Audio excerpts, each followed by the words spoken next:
국민 여러분, 좋은 휴일 보내고 계십니까? 기록적인 폭염에 얼마나 힘드셨습니까?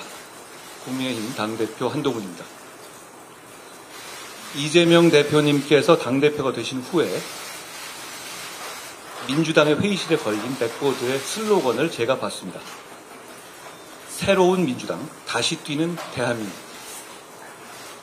제가 당대표가 된 후에 국민의힘 회의 백보드로 건 슬로건은요, 차이는 좁히고 기회는 넓히고입니다. 과거 전통적인 기준으로 보면 오히려 양당의 슬로건이 서로 바뀐 것 아닌가 하고 생각하실 분들도 있을 겁니다. 제가 격차 해소를 말하고 이 대표님께서 성장을 말씀하십니다. 이것은 국민의힘과 민주당 모두 전통적인 지점을 확장하여 상대를 향해서 움직이려는 노력을 시작하고 있다는 것을 보여주는 것이라고 생각합니다. 여야 대표의 회담이 자그마치 11년 동안 열리지 못했다고 합니다. 대표끼리 만나지도 못할 정도의 극단적인 대치 상황이 그렇게 오래 지속되었던 겁니다. 11년 만에 열리는 이번 여야 대표 회담이 이견을 좁히고 공감대를 넓히는 생산적인 정치, 실용적인 정치의 출발점이 될 수 있을 거라는 믿음이 있습니다. 자, 이제 우리의 정치로 국민의 문제를 해결해 봅시다. 민생이 무엇보다 우선입니다. 청년의 삶에 집중해야 합니다. 지금은 아무리 열심히 일해도 윗세대처럼 잘 살 수 없다고들 하십니다. 차이를 좁히고 기회를 넓히겠다는 우리의 정치적인 다짐은 열심히 일하면 잘 살 수 있다는 희망을 복원하겠다는 것입니다. 주거 격차, 자산 격차, 돌봄 격차, 교육 격차를 줄이고 좁히는 정치를 하자는 말씀을 드립니다. 자본시장의 밸류업 정책으로 자산 형성의 사다리를 더 많이, 더 쉽게 만들어야 합니다. 금투세를 폐지하는 데 저희 국민의힘이 집중하는 것도 그런 이유입니다. 불합리한 상속세제 때문에 대한민국의 기업이 기업활동을 중단하는 상황도 막아야 합니다. 1대 99식의 국민들 갈라치기 정치 프레임은 개미 투자자들 모두가 피해를 보고 기업의 폐업으로 근로자들이 일자리를 잃는 냉혹한 현실 앞에 설 자리가 없습니다. 이 대표님께서도 금투세가 이대로는 안 된다는 인식을 갖고 계신 것을 저는 다행스럽게 생각합니다. 그러니 오늘 우리가 의미 있는 공감대를 만들어 보겠습니다.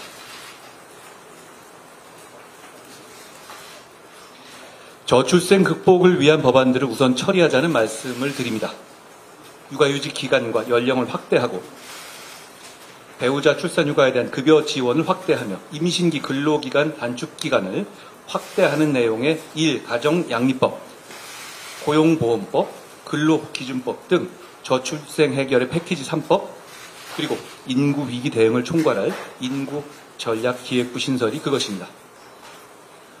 촉법소년 연령 하향, AI기본법, 반도체 특별법 등 지난 국회에서 처리되지 못한 국민의 안전과 민생에 관한 시스템 법안들도 우선 처리될 수 있어야 합니다. 민주당은 현금 살포를 민생 대책으로 말씀하십니다만 쓸 수 있는 혈세는 한정되어 있고 개인들이 느끼는 격차의 질과 수준이 다 다르기 때문에 모두에게 획일적인 똑같은 복지가 아니라 모두의 필요에 맞춰진 복지를 하겠다는 것이 국민의힘의 생각입니다. 내년 취약계층에 대한 지원금을 4인 가족 기준으로 연간 240만 원을 늘린 것이나 저소득 대학생에 월 20만 원의 주거 장학금을 신설하는 것, 연 240입니다. 사병월급을 205만 원으로 늘린 것, 소상공인 지원 예산을 역대 최대로 대폭 늘린 것도 그 실천이죠.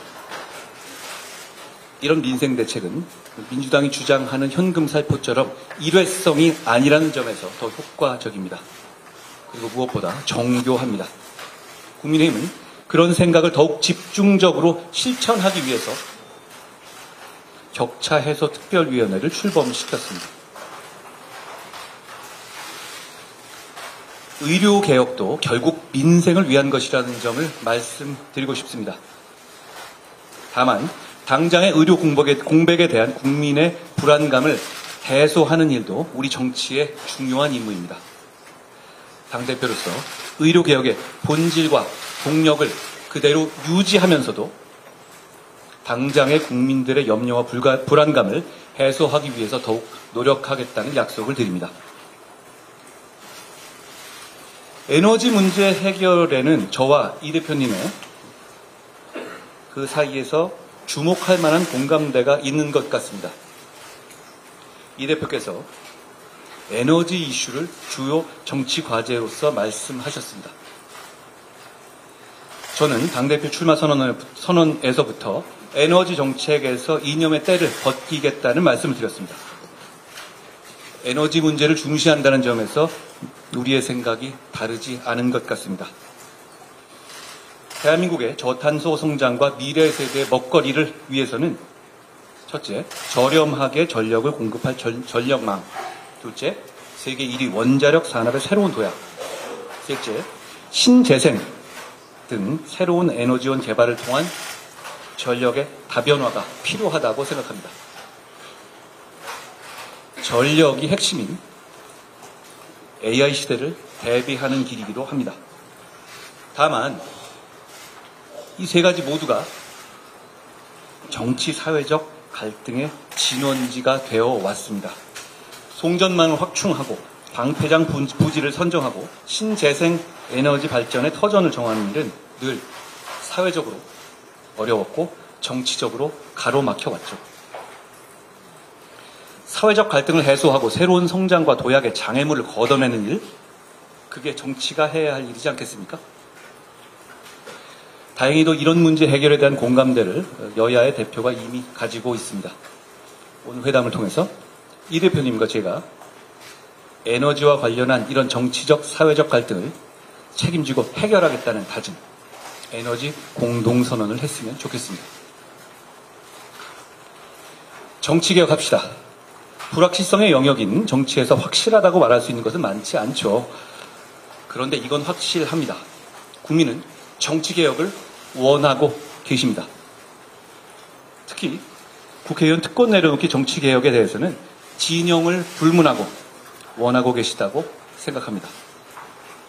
이 대표님께서는 과거 국회의원에 대한 국민 소환제를 도입해야 한다는 대선 공약까지 내놓으실 정도로 특권 내려놓기에 과감하셨던 입장이셨습니다. 불체포 특권, 재판 기간 중 세비 반납 등 이미 국민 여론이 충분히 공감하고 논의된 특권 내려놓기 개혁을 이번에는 반드시 실천해보자는 말씀을 드립니다. 그 외에도 남용되고 있는 면책 특권의 범위를 의정 활동과의 연계가 적은 악의적이고 고의적인 범죄의 경우에는 법률로 제한하는 방안도 논의해야 합니다. 현재는 헌법의 테두리 내에서 법원의 판례로서 면책특권의 범위를 정하고 있는데요. 헌법의 범위 내에서 법률로서 그 한계를 명확히 정해서 반복되는 면책권의 남용을 막을 필요가 있다고 생각합니다. 과거 이 대표님께서도 면책특권의 제한 필요성을 여러 차례 제기하셨기 때문에 양당 대표의 생각이 같은 지금이 면책특권 남용을 제한하는 추진을 하는 것에 적기라고 봅니다. 국민들께서 그걸 바라실 거라고 생각합니다. 법안의 강행 처리, 거부권, 재표결, 폐기, 그리고 재발의라는 이런 도돌이표식 정쟁 정치가 개미지옥처럼 무한 반복되고 있고 국회 탄핵 소추권의 남용과 처분적 입법의 남발이 헌법 질서를 위협하고 있습니다. 이런 악순환을 끊어내자는 말씀을 드립니다. 사실 하는 우리도 보시는 국민들께서도 모두 피곤하지 않습니까? 최근 이 대표님을 수사한 검사에 대한 탄핵이 헌법재판소에서 만장일치로 기각됐죠. 이 대표님과 민주당에 대한 수사나 기소에 관여한 검사들을 상대로 시리즈처럼 해온 민주당의 탄핵은 곧 예정된 판결 결과에 불복하기 위한 빌드업으로 보는 분들이 많이 계십니다. 이건 재판받는 한 개인에 대한 문제가 아닙니다. 사법부의 재판에 대해서 주류 정치 세력이 불복하면 민주주의의 위기, 법치주의의 위기가 오고 국민 모두가 피해를 보기 때문입니다. 곧 나올 재판 결과들에 대해서 국민의힘은 설령 그 결과가 마음에 들지 않더라도 선을 넘는 발언이나 공격을 자제하겠습니다. 그러니 민주당도 재판 불복 같은 것은 생각하지 않으실 것이라고 저는 기대합니다. 무죄를 확신하고 계시는 듯하니 더욱 그렇습니다. 정치개혁에 관해서 한 가지 더, 지방선거 전에 현재의 거주 요건도 없을 정도로 전 세계 유례 없이 허술한 외국인의 지방선거 투표권 문제도 개선하자는 말씀을 드립니다. 이 대표님과 저의 공통점은 중앙정치, 소위 여의도 정치에 오래 물들어 있지 않은 사람들이라는 점일 겁니다. 그렇다면 오늘 우리 두 사람은 새로운 정치를 얘기할 수 있어야 합니다. 오늘 회담에서 우리 두 사람이 정쟁의 중단을 대국적으로 선언하고 미래지향적이고 생산적인 정치개혁의 비전에 대해서 합의했으면 합니다. 거리마다 걸려있는 국민들께서 피로감을 느끼는 자극적인 정쟁 현수막들도 순화하고 자제하기로 합의했으면 합니다. 국회에서 비정쟁 법안을 따로 빼내어 처리하는 민생 패스트트랙을 만들자는 말씀도 드립니다. 우리가 싸우는 걸 모두 멈추지는 못하더라도 어떤 경우에도 민생 법안들의 절차는 신속하고 정상적으로 돌아가게 합시다. 전쟁 중에도 밥은 먹어야 하지 않겠습니까? 22대 국회 첫 정기국회 개회를 하루 앞두고 열리는 11년 만에 여야 대표회담이니 정치보건의 신호탄이 되었으면 합니다. 회담을 준비하면서 저희의 생각을 정리하고 상대방의 입장을 이해하기 위해서 노력했습니다. 무엇보다 당의 대표인 우리 두 사람의 역할이 중요하다는 것을 느꼈습니다. 한 달에 한 번이나 두 달에 한 번 정도로 대표 회담을 정리해야 할 것도 제안 드립니다. 국민들께서 그래도 정치가 계속되는구나 하고 느끼실 수 있게 말입니다. 저는 선당 후사가 아니라 선민 후사하자고 말해왔습니다. 오늘 국민만 생각하고 허심탄회하게 대화하겠습니다. 고맙습니다.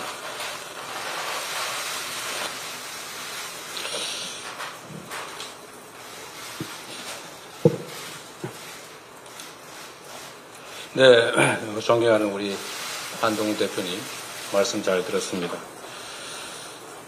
우리 오늘 두 사람의 만남이 좋은 성과로 연결되기를 저도 기대합니다. 추석이 다가오는데 우리 국민들의 삶이 너무 어렵습니다. 거기다가 최근에는 의료 대란 같은 문제 때문에 사회적 불안도 너무 커지고 있어서 참으로 안타깝습니다. 고물가, 또 고금리, 또 실질소득의 감소, 경기의 구조적 침체, 그리고 사상 최대로 기록되는 임금체불, 거기다 자영업자 폐업까지 참으로 심각합니다. 가급적이면 우리 국민들의 더 나은 삶을 기획할 수 있도록 실효적인 의미 있는 회담이 되기를 바랍니다.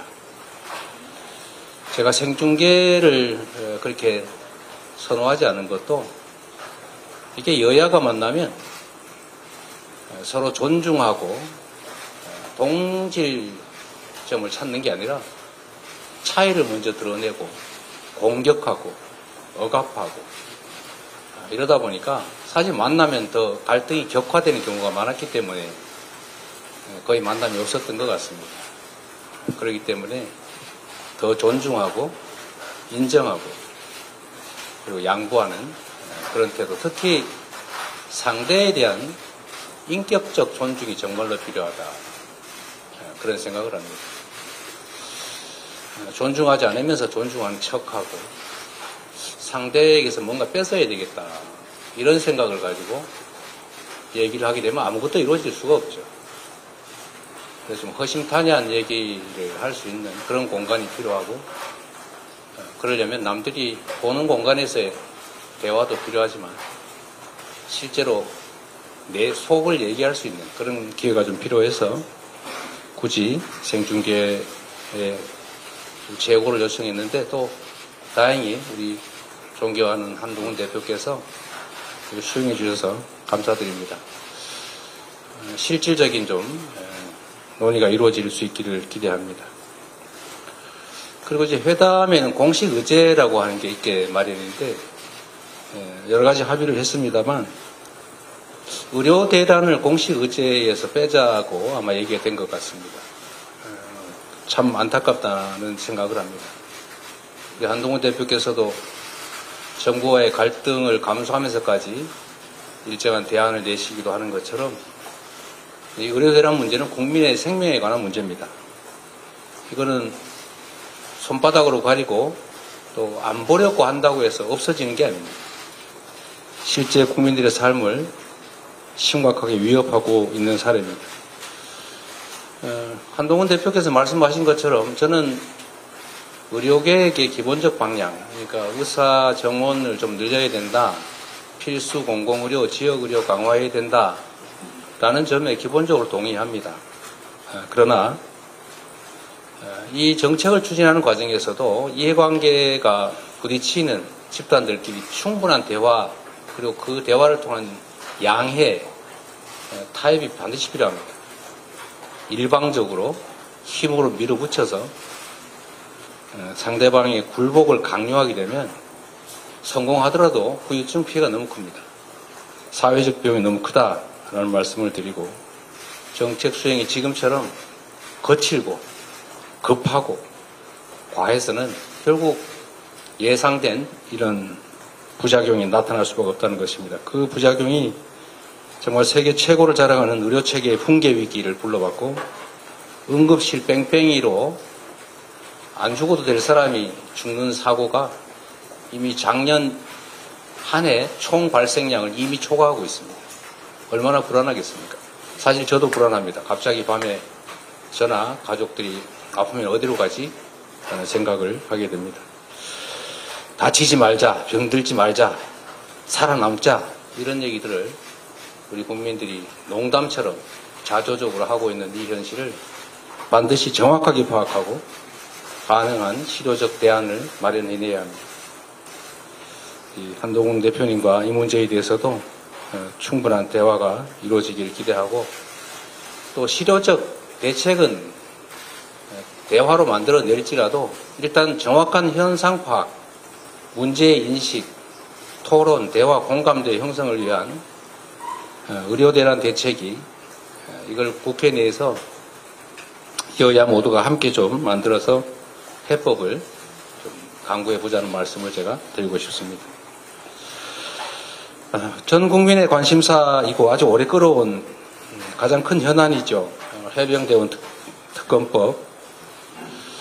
우리 한동훈 대표께서도 전 국민을 상대로 공언하셨습니다. 저는 그게 진심이라고 생각합니다. 그 진심이 지금도 바뀌지 않았을 것으로 확신합니다. 제3자 추천 특검으로 하자라고 말씀하셨습니다. 저희가 적극적으로 검토하겠다고 말씀드렸습니다. 또 조건을 하나 더 붙이셨는데 증거 조작 이것도 특검하자 하시죠. 괜찮습니다. 저희가 수용하겠습니다. 이제 결단하셔야 됩니다. 입장이 난처한 거 이해합니다.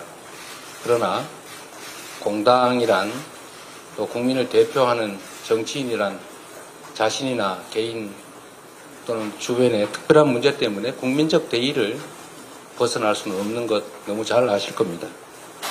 말씀하신 것이기도 하고 또 해야 될 일이기도 하고 그러니 이제 결단해 주시길 부탁드리고 또 뭐 소소한 조건들을 추가한다면 그 역시도 저희가 적극적으로 검토하겠다는 말씀을 드립니다. 전 국민에게 소비 쿠폰을 지급하는 전국민 민생회복지원금도 저는 적정한 선에서 우리가 대화로 타협했으면 좋겠습니다. 현금 지원이라고 말씀하시는데 좀 잘못 알고 계신 것 같고 이건 현금을 지원하는 게 아니라 특정 기간 내에 몇 개월 안에 쓰지 않으면 소멸하는 소멸성 지역 화폐, 즉 소비 쿠폰입니다. 해당 지역에서 소상공인 자영업자 골목 상권에서만 쓸 수 있는 소비 진작책이다.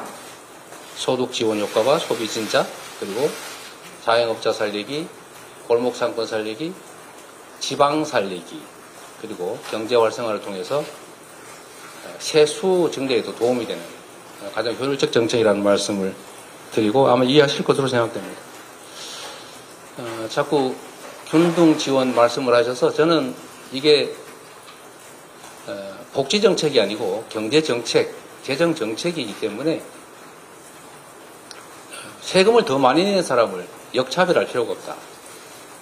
오히려 더 지원하지 못할 망정 가치는 지원해 줘야 되는 거 아니냐, 반사적 이익을 같이 누리게 해야 되는 거 아니냐라고 생각하는데 굳이 차등 지원, 선별 지원 하겠다면 그것도 저희가 받아들일 용의가 있으니까 적정한 선에서 협의해서 좀 지원하도록 했으면 좋겠다는 말씀드립니다.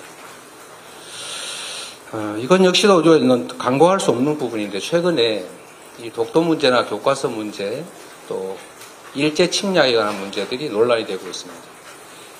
국가의 구성에는 3대 요소, 영토, 주권, 국민이 있습니다.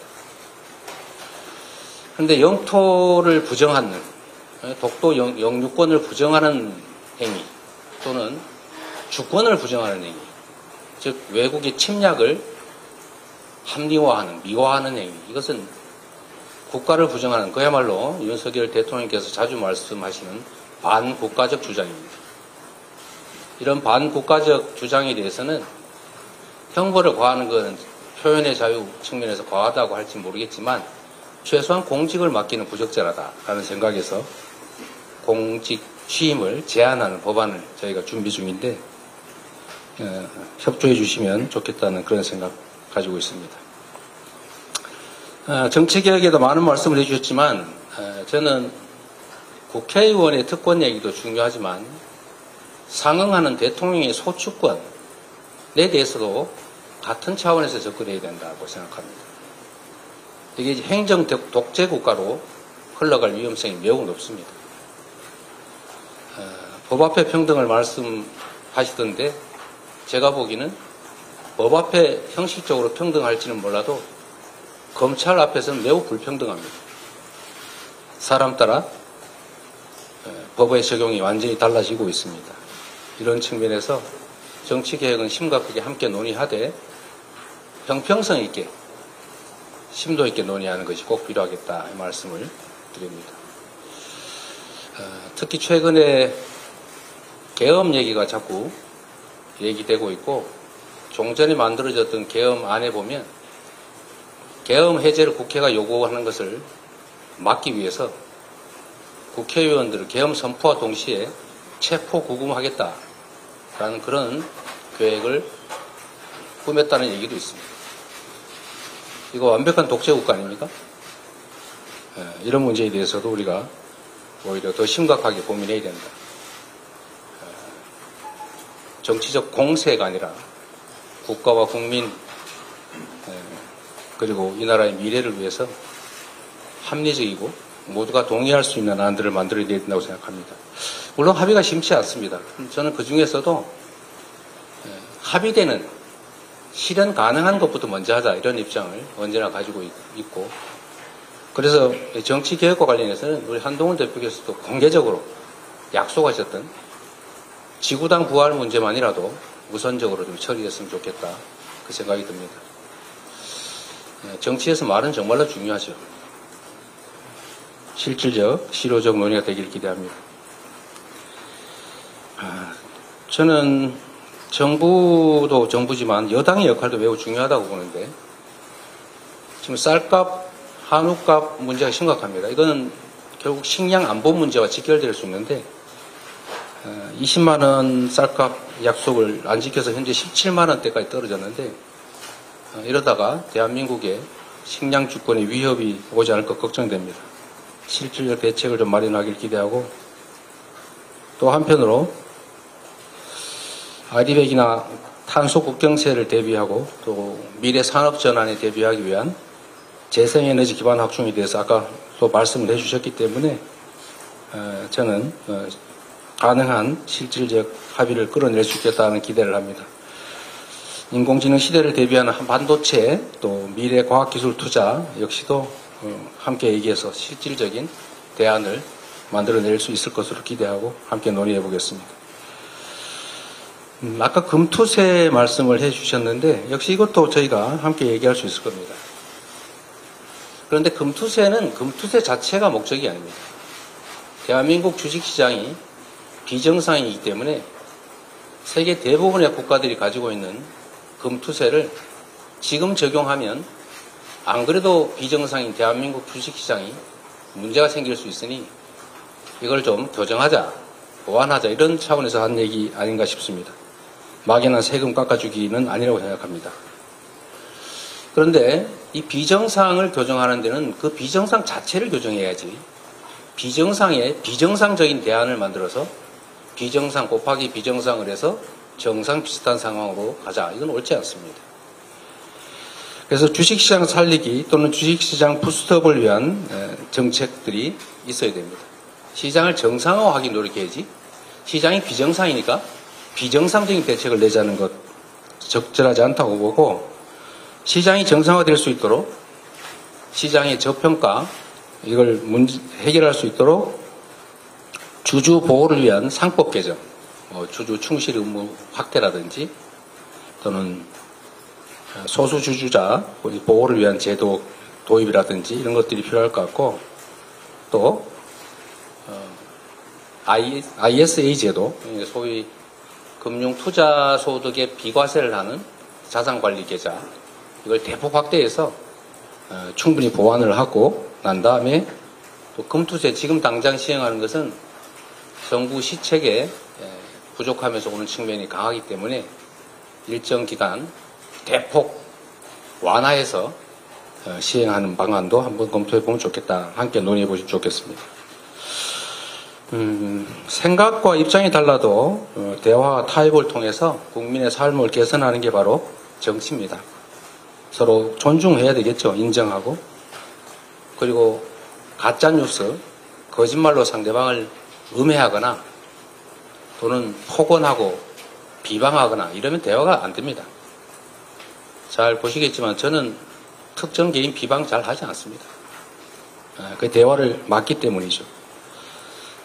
대화 타협이 일상이 되는 정상적인 정치를 복원하기를 기대합니다. 우리 단 대표께서 지금 말씀하시는 것처럼 민심을 존중하고 국민 중심의 또 국익 중심의 정치를 하시면 적극적으로 협력하도록 하겠습니다.